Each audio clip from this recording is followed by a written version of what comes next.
हिमाचल प्रदेश के 75 वर्ष गठन के पूर्ण होने पर हरोली विधानसभा क्षेत्र में यहां आयोजित कर रहे हैं।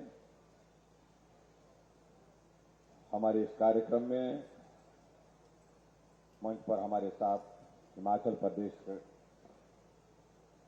सरकार के लिए जो केंद्र से सदैव सहयोग करते रहते हैं और हिमाचल की आवाज को दिल्ली में बहुत जोरदार ढंग से उठाते हैं, ऐसे हमारे केंद्रीय सूचना एवं प्रसारण मंत्री, जिनके पास युवा सेवाएं और खेल का महकमा भी है, छोटे भाई अनुराग ठाकुर जी। हिमाचल प्रदेश सरकार में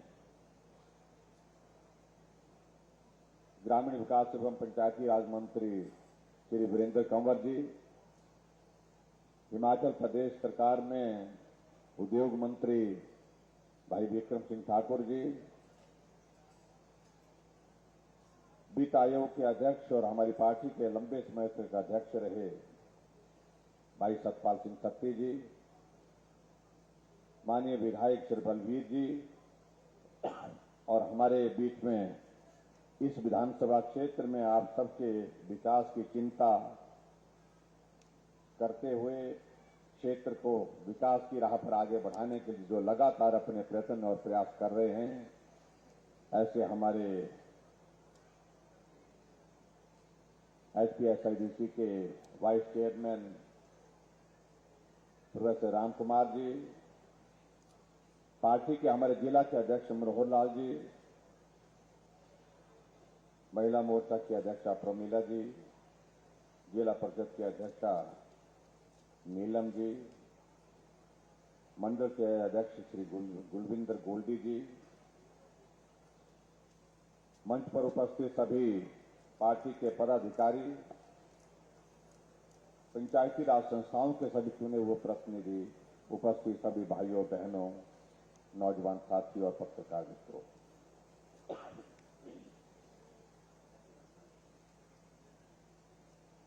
आज हरोली विधानसभा क्षेत्र में एक बार फिर से आप सबके बीच में आना हुआ है और आप सब लोगों ने गर्मजोशी के साथ अभिनंदन स्वागत किया, उसके लिए मैं आप सबका बहुत बहुत धन्यवाद करता हूं। मुझसे पहले यहां सभी साथियों ने बहुत विस्तार से बात कर ली है। मुझे इस बात की प्रसन्नता है कि हिमाचल प्रदेश के कुछ एक विधानसभा क्षेत्र तो राजनीतिक दृष्टि से अलग महत्व भी रखते हैं,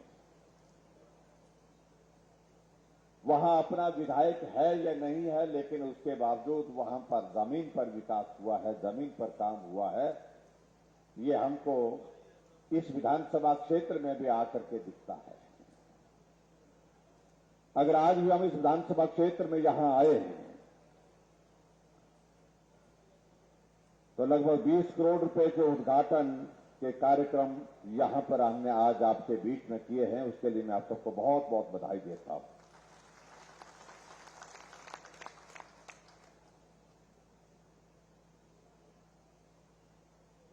आज के इस कार्यक्रम के सिलसिले में मुझसे पहले हमारे साथियों ने कहा कि यह कार्यक्रम अलग तरह का कार्यक्रम है, हिमाचल प्रदेश के गठन के 75 वर्ष पूर्व हुए और यह भी एक संयोग है कि देश की आजादी के भी 75 वर्ष पूर्ण हुए हैं और देश में आप लोगों ने इस बात को देखा होगा कि पूरे देश भर में 75 वर्ष की आजादी के उत्सव के कार्यक्रम चले हुए हैं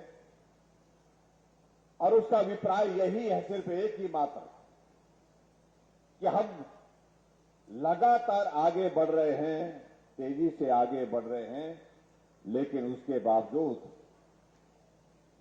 आगे बढ़ने की इस प्रक्रिया में जिन साथियों का सहयोग है, योगदान है, उनको भी हमको स्मरण करना चाहिए। इसलिए उनका आभार व्यक्त करना और आने वाले समय में सबको साथ लेकर के हमको आगे बढ़ना है, उसके लिए सहयोग के लिए बात कर रहे हैं। और हिमाचल प्रदेश के 75 वर्ष बीतने के बाद अगर आज हम इस हरोली विधानसभा क्षेत्र में आए हालांकि हमारे मित्र कुछ कई तरह की बातें कह रहे हैं कि आजकल मुख्यमंत्री जी पूरे हिमाचल प्रदेश में बड़े बड़े आयोजन कर रहे हैं। हम आयोजन अपने लिए नहीं कर रहे हैं, हम हिमाचल प्रदेश की जनता का अभिनंदन, उनका आभार व्यक्त करने के लिए हर विधानसभा क्षेत्र में जा रहे हैं, जिन्होंने 75 वर्ष की इस यात्रा में हिमाचल प्रदेश को आगे बढ़ाने में एक बहुत महत्वपूर्ण योगदान दिया है। अगर हिमाचल के लोगों ने काम किया है, मेहनत किया है, परिश्रम किया है, चाहे वो एक मजदूर है, किसान है, बागबान है, एक कर्मचारी है, एक अधिकारी है, और हिमाचल उनकी नजरों में आगे बढ़ा है, उनकी नजरों के सामने आगे बढ़ा है, तो ऐसे में क्या हम ऐसे आसान फरामोश हो जाएं कि हम उनका आभार भी व्यक्त न करें? इसलिए हमने पूरे हिमाचल प्रदेश में ऐसे कार्यक्रमों का आयोजन किया है कि हम हर क्षेत्र में जाएंगे और सार्वजनिक मंच से हिमाचल प्रदेश के लोगों का अपने इस योगदान के लिए आभार व्यक्त करेंगे और साथ ही अपील भी करेंगे कि आपका सहयोग आने वाले समय में भी इसी प्रकार से चाहिए, ताकि हिमाचल को और बुलंदियों पर हम ले जा सकें।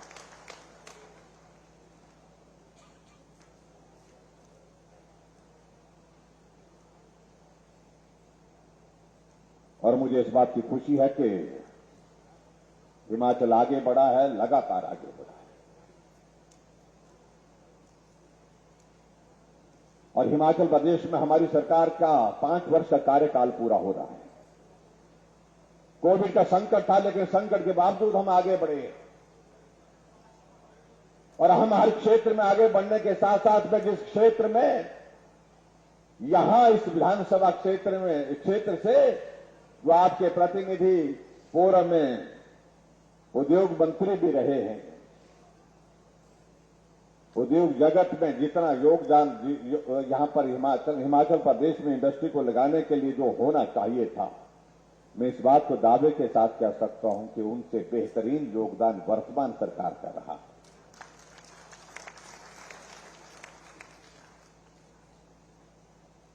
भाई विक्रम जी यहां पर कह रहे थे अपनी बात को, ये कहा जाता था कि हिमाचल प्रदेश में इंडस्ट्री लाना बहुत मुश्किल है,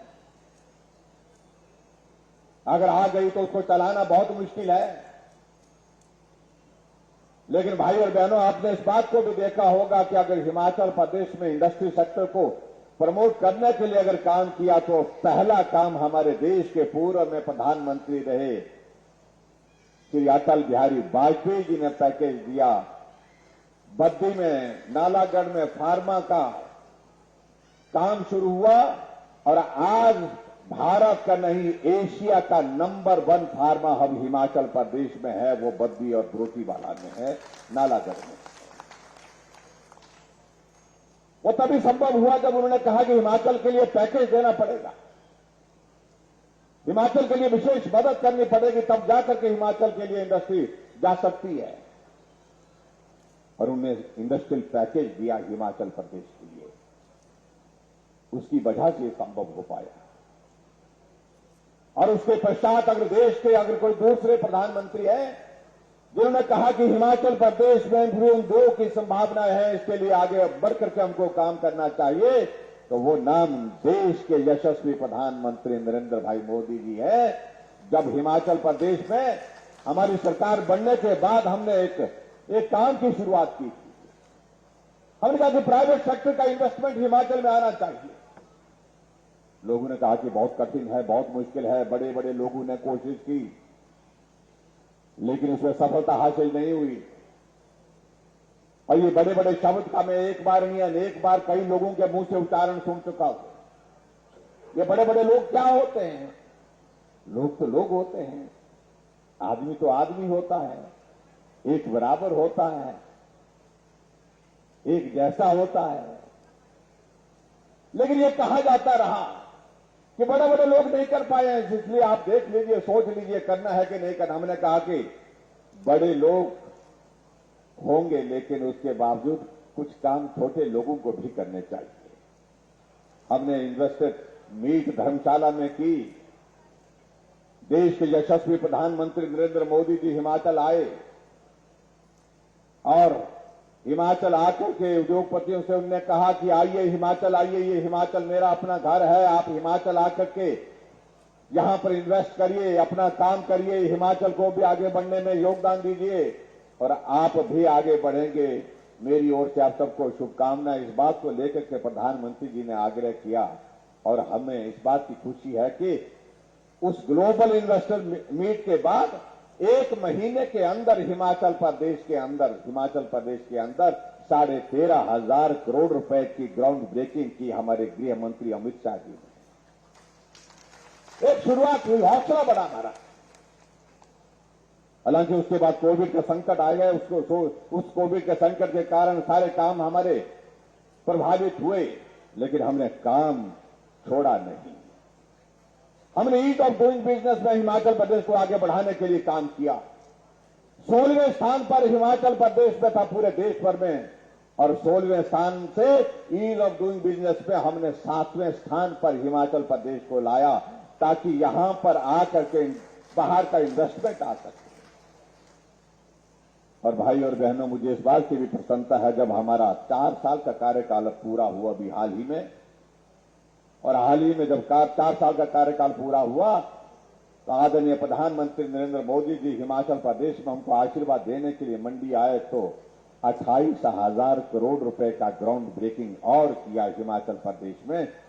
हम इस बात को कह सकते हैं कि जो बड़े बड़े लोग काम नहीं कर पाए वो छोटे लोगों ने काम किया हिमाचल प्रदेश में, ये मैं कहना चाहता हूं। ये बल्क ड्रग फार्मा का पार्क हिमाचल में आना चाहिए। जैसे ही हमारे देश की सरकार आदरणीय मोदी जी के नेतृत्व में चली है, उन्होंने कहा कि इस कोविड के संकट के कारण सारी दवाइयां महंगी हो गई क्योंकि सारा रॉ मटेरियल चाइना से आता था। कोरोना का वायरस भी चाइना से आया और ऐसे हालात में हमको चाइना पर लंबे समय तक आधारित नहीं रहना, हमको अपने पांव पर खड़ा होना है, आत्म सम्मान के साथ खड़ा होना है। और इसलिए भारत के अंदर हम इस प्रकार की इंडस्ट्री लगा सके ताकि दवाइयों को बनाने के लिए जो जो भी चीजें चाहिए होती है उनको हम अपने देश के अंदर पैदा कर सके। 3 फार्मा पार्क जो है पूरे देश के लिए तय हुए और 3 फार्मा पार्क जो देश के लिए हुए, यहां हमारे इंडस्ट्री मिनिस्टर बैठे हैं और इनके साथ हम बैठ करके उस वक्त के सेक्रेटरी इंडस्ट्री उनके साथ बैठ करके हमने लंबी चर्चा की। हमने कहा ये करना है, करना नहीं है, ये हमको लाना है, हर हालत में लाना है। और उसमें जो कंडीशन थी उन सारी कंडीशन के लिए हमने प्रावधान किए। बिजली किस रेट पे दे सकते हैं, पानी किस रेट पे दे सकते हैं, जमीन कहां दे सकते हैं, इन सारी बातों को लेकर के विस्तार से चर्चा हुई। और एक बार नहीं, कम से कम मुझे लगता है कि हम लोग कम से कम 10 बार इस बात को लेकर के बैठे कि और बेहतर कैसे कर सकते हैं। और कैबिनेट की बैठक में सिलसिलेवार चर्चा करते रहे, अलग से बैठकों में चर्चा करते रहे कि ये आना चाहिए, ये हिमाचल के लिए आवश्यक इसलिए है कि हिमाचल के लिए रोजगार के साधन होंगे। ये हिमाचल के लिए इसलिए आवश्यक है कि हिमाचल प्रदेश में विकास के लिए गति मिलेगी। इसलिए हमने हिमाचल प्रदेश की ओर से, सरकार की ओर से ये प्रयत्न किया। अंततः गत्वा जाकर के दिल्ली में जहां जहां भी हमको कहने की आवश्यकता पड़ी, प्रधानमंत्री जी से जितनी बार मिलना हुआ हमेशा हम बल्क ड्रग पार्क की बात करते रहे। स्वास्थ्य मंत्री जी से जब भी मिलना हुआ उनसे हम इस बात को करते रहे। अनुराग जी से बात करते रहे, आदरणीय नड्डा जी से बात करते रहे। सबका परिणाम सफल हुआ। आखिरकार बल्क ड्रग फार्मा पार्क आकर के हमारे बीच में बहुत जल्दी यहां आपकी इस हरोली की धरती पर लगने वाला है। लेकिन विचित्र बात हमने इस बात को देखी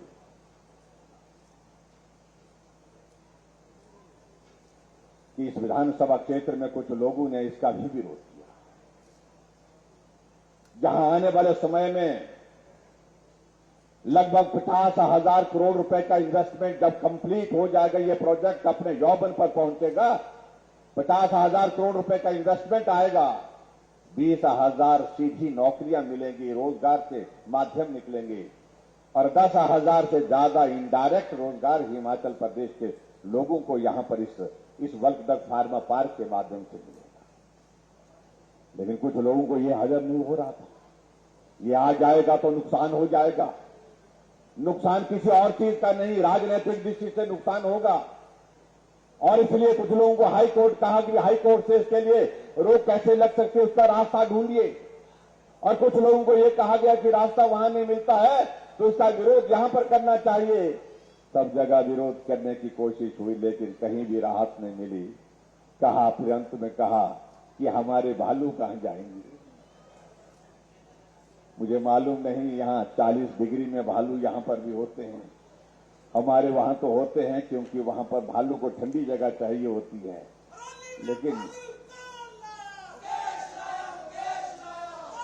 लेकिन है भी, अगर उनकी सुरक्षा का जिम्मा हम लेते हैं भाई, आप चिंता मत करिए। हम उनकी भी रक्षा करेंगे, उनकी भी सुरक्षा करेंगे। उनके लिए कुछ भी करना पड़े वो करेंगे, लेकिन कम से कम इस पार्क का विरोध मत करिए। ये एक ऐतिहासिक घटना है, एक ऐतिहासिक एक प्रोजेक्ट है जिसको हरोली की धरती पर खड़ा होने का अवसर प्राप्त हो रहा है। आने वाली जनरेशन, आने वाली पीढ़ी इस बात को देखेगी, जब इस पार्क के लिए सारा संघर्ष चल रहा था, ये होना चाहिए, कौन लोग थे जिन्होंने इसका समर्थन नहीं किया। इसलिए भाई और बहनों, ये इतिहास का हिस्सा रहेगा। इस बारे में सिर्फ मैं इतना ही कहना चाहता हूं। बाकी बातें तो हमारे साथियों ने यहां पर बहुत सारी कह दी। यहां आप लोग बड़ी संख्या में आज के इस कार्यक्रम में बैठे हैं। तो हमारे कुछ मित्र कह रहे हैं कि आजकल मुख्यमंत्री जी निकले हैं, तंबू लगा रहे हैं हर जगह, और तंबू लगा करके बड़े बड़े कार्यक्रम कर रहे हैं, लोगों को ला रहे हैं, बुला रहे हैं। भाई, हमारा तंबू लगा हुआ है, आपका उखड़ गया तो हम उसमें क्या करें। और इनका तंबू तो यहां भी उखड़ा पड़ा हुआ है, दिल्ली में भी उखड़ा पड़ा है। आने वाले समय में ये 20 साल 50 साल तक मुझे नहीं लगता है कि जमीन पर खड़ा हो पाएगा।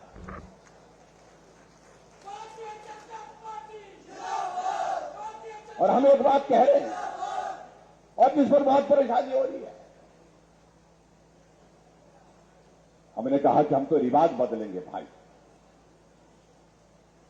तो कहने लगे ये रिवाज बदलने की बात, कौन से रिवाज बदलने की बात हो रही है। रिवाज बदलना तो अच्छी बात नहीं। हमने कहा कुछ रिवाज अच्छे होते हैं, उनको कायम रखना चाहिए, उनको मजबूत करना चाहिए। लेकिन कुछ एक रिवाज ऐसे होते हैं जिसमें समाज का भला नहीं हो, काम का भला नहीं हो, देश का भला नहीं हो, उनको बदलना भी चाहिए। और मैंने कहा ये रिवाज बदलने की बात मैं यहां सिर्फ हिमाचल में मैं कह रहा हूं, अभी कह रहा हूं, इसी वक्त कह रहा हूं, आज नहीं कह रहा हूं। रिवाज बदलने की बात मैं इसलिए कह रहा हूं कि पूरे देश में रिवाज बदल गया। अभी आपने देखा होगा जिन राज्यों में चुनाव हुए, रिवाज बदल गया। भाजपा की सरकारें थी, फिर भाजपा की सरकारें बन गई, रिवाज बदल गया। योगी जी फिर से यहां पर 37 वर्षों के बाद हुई, उत्तराखंड में 5 वर्षों के बाद कोई सरकार फिर से सत्ता में आई है, तो योगी जी आए हैं, रिवाज बदला। योगी जी थे, योगी जी आए हैं। और उसी तरह उत्तराखंड में जब से उत्तराखंड बना, हर 5 वर्ष के बाद सरकार बदल जाती थी, लेकिन अब की बार रिवाज बदला। धामी जी थे, धामी जी फिर आ गए। और यही यहां गोवा में हुआ, यही मणिपुर में हुआ, और हमारे पड़ोसी राज्य जो हरियाणा है उसमें भी यही हुआ। मनोहर लाल जी 2014 से 2019 तक, 19 के बाद फिर सत्ता में दूसरी बार है। तो पूरे देश में अगर रिवाज बदल गया तो हिमाचल में क्यों नहीं बदलना चाहिए। हिमाचल प्रदेश भी बदलेगा, निश्चित रूप से बदलेगा, ये हम कहना चाहते हैं। आजकल गारंटी देने लगे हैं और बड़ा विचित्र लग रहा है। हमारे कुछ मित्रों को ऐसा लगता है कि वो पहल करें। दूसरा बोलता है कि इसने क्यों बोल दिया पहले तो मुझे बोलना था। एक दिन खबर आई अखबार में, हमने महिलाओं के लिए आने जाने का किराया आधा कर दिया। हमने कहा आबादी का आधा हिस्सा महिलाएं हैं, तो इसलिए आने जाने का किराया भी आधा कर देंगे। हमने कर दिया। तो हमें तो ये कहा गया कि भाई मुफ्तखोर बना दिया महिलाओं को। लेकिन मैं ये कहना चाहता हूं कि इस तरह के शब्दों का इस्तेमाल करेंगे तो वो सम्मानजनक स्थिति नहीं होती है। लेकिन अभी गारंटी दे रहे हैं कि हमारी सरकार आएगी तो हम 18 साल के ऊपर सभी महिलाओं को जो है 60 साल तक जितनी भी महिलाएं हैं उनको 1500 रुपए महीने का देंगे। एक स्टेटमेंट दी एक नेता ने, और दूसरे नेता ने कहा कि ये कांग्रेस की संस्कृति नहीं है, कांग्रेस बहुत जिम्मेवार पार्टी है, जितनी चादर है उतना पांव फैलाओ, cut your coat according to your cloth, इस तरह से कहा गया जो संभव नहीं है। और लेकिन चित्र इस बात को लेकर के देखने को मिला जब फिर यहां पर हिमाचल प्रदेश के एक प्रभारी मुख्यमंत्री छत्तीसगढ़ के यहां आए, उनके ऊपर इस तरह का दबाव डाला गया कि नहीं ये कहना है, कह दिया है इसलिए बोलना है। इनके प्रभारी महोदय जी ने कहा कि शायद जो हमें जानकारी मिली कि ये कहना चाहिए, अब कह दिया, इससे पीछे नहीं हटना चाहिए। और उन्होंने कहा दिया कि हम हिमाचल प्रदेश में ये करेंगे 18 साल से ऊपर की बेटियों के लिए, महिलाओं को 60 साल तक जो है वो 1500 रुपए देंगे। लेकिन एक प्रश्न पूछता हूं, छत्तीसगढ़ के मुख्यमंत्री महोदय जी, क्या आप अपने प्रदेश में वो दे रहे हैं क्या? आप दूसरे प्रदेश में आकर के कह करके लोगों को गुमराह करने की कोशिश तो कर रहे हैं। क्या छत्तीसगढ़ में लागू हो रहा है? क्या गहलोत जी राजस्थान में दे रहे हैं?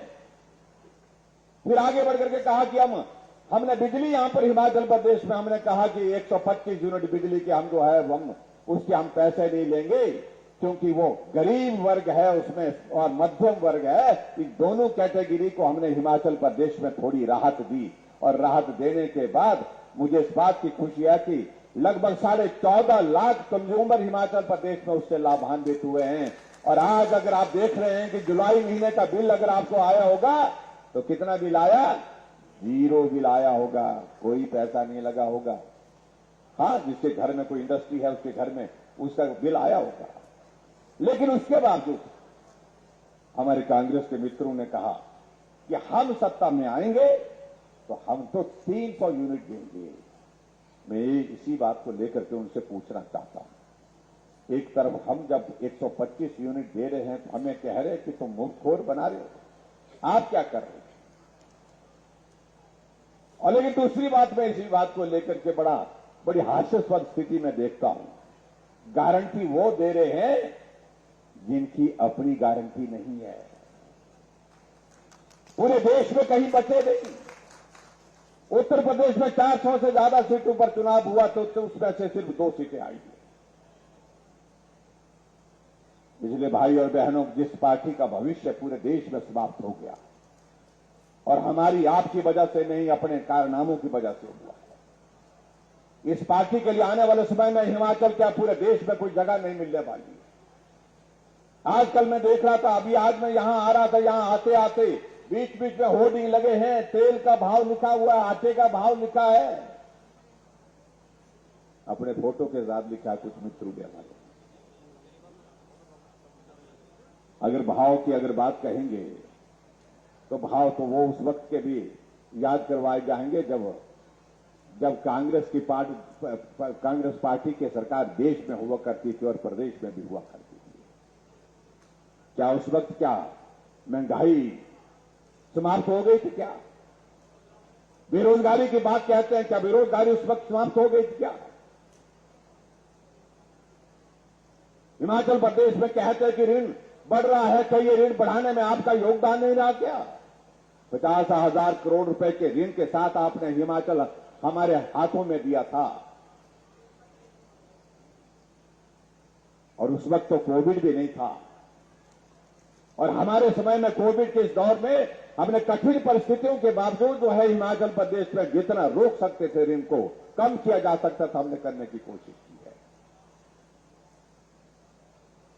चलो भाई और बहनों, बहुत लंबी जाएंगी बातें, उन सारी बातों को लेकर के मैं कहूं वो ज्यादा उचित नहीं है। मैं समझता हूं कि हमें तो सिर्फ आप लोगों से एक निवेदन करना है, और वो निवेदन इस बात के लिए करना है, आओ जहां हिमाचल एक तरफ चल पड़ा है कि नरेंद्र भाई मोदी जी के साथ खड़ा होना है, मोदी जी को, आदरणीय मोदी जी को हमने मजबूत करना है, उनको ताकत देनी है, पूरे विश्व के नेता के रूप में जिस प्रकार से वो एक मजबूत नेता के नाते काम कर रहे हैं, इस देवभूमि हिमाचल प्रदेश का छोटा सा योगदान उसमें होना चाहिए, ताकि हमारे प्रधानमंत्री जी को हम और ताकतवर बना सकें, उनको और शक्ति दे सकें और ऊर्जा दे सकें। और आदरणीय प्रधानमंत्री जी का हिमाचल के लोगों के लिए बहुत स्नेह है, बहुत प्यार है। 8 साल का कार्यकाल पूरा हुआ तो हिमाचल के रिज के मैदान में प्रधानमंत्री जी आकर के पूरे देश को संबोधित करते हैं, लेकिन शिमला के रिज के मैदान में जाने से पहले माल रोड में गाड़ी से उतर करके एक कोने से दूसरे कोने तक पैदल जाते हैं। ये हिमाचल मेरा अपना, ये मेरा माल रोड, जहां मैं घूमता था, साथियों के साथ अपने मिलता था, बात करता था। ये भाव हमारे देश के प्रधानमंत्री।